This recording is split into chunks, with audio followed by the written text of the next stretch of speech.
आया होगा ना कि मैंने राधा से प्रेम करके रुक्मिणी से विवाह क्यों किया। आपके मन में यह सवाल उठना उचित भी तो है, क्योंकि जब भी प्रेम की मिसाल दी जाती है तो मेरे और राधा के प्रेम का नाम सबसे ऊपर लिया जाता है।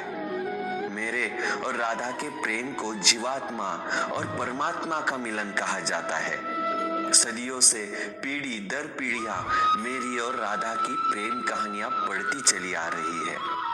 यह सवाल खुद राधा ने भी मुझसे पूछा था, हे कृष्ण, तुम मुझसे विवाह क्यों नहीं करना चाहते? तो मैंने राधा को बताया कि कोई अपनी ही आत्मा से विवाह कैसे कर सकता है राधे। वैसे भी विवाह के लिए दो लोगों की आवश्यकता होती है और मेरा तुम्हारा अलग अलग अस्तित्व ही नहीं है, तो हम एक दूसरे से कैसे विवाह कर सकते हैं राधे? तो हमारे बीच विवाह का सवाल ही पैदा नहीं होता। मैं और राधा एक दूसरे रूप से आत्मीय तौर पर जुड़े हुए थे, इसलिए हमेशा राधा कृष्ण कहा जाता है, रुक्मिणी कृष्ण नहीं। रुक्मिणी ने भी मुझको पाने के लिए क्या कुछ नहीं किया, वह अपने भाई के खिलाफ चली गई। रुक्मिणी भी राधा की तरह मुझसे प्रेम करती थी।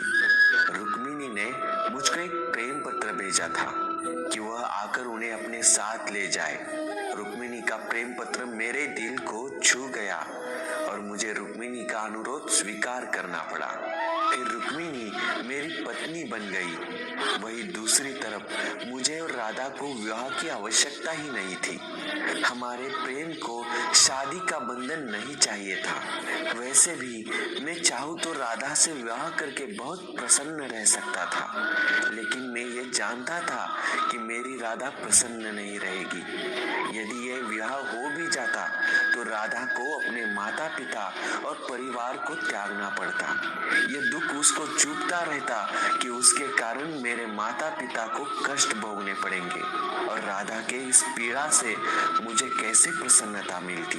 आप जिनसे प्रेम करते हो उनकी भावनाएं नहीं, बल्कि आपका प्रेम भी जिनसे प्रेम करता है उनकी भी भावनाओं का ध्यान रखना भी हमारा कर्तव्य है।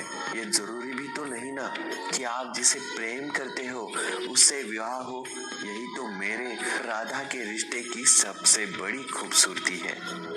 तो प्रेम से बोलो, राधे राधे।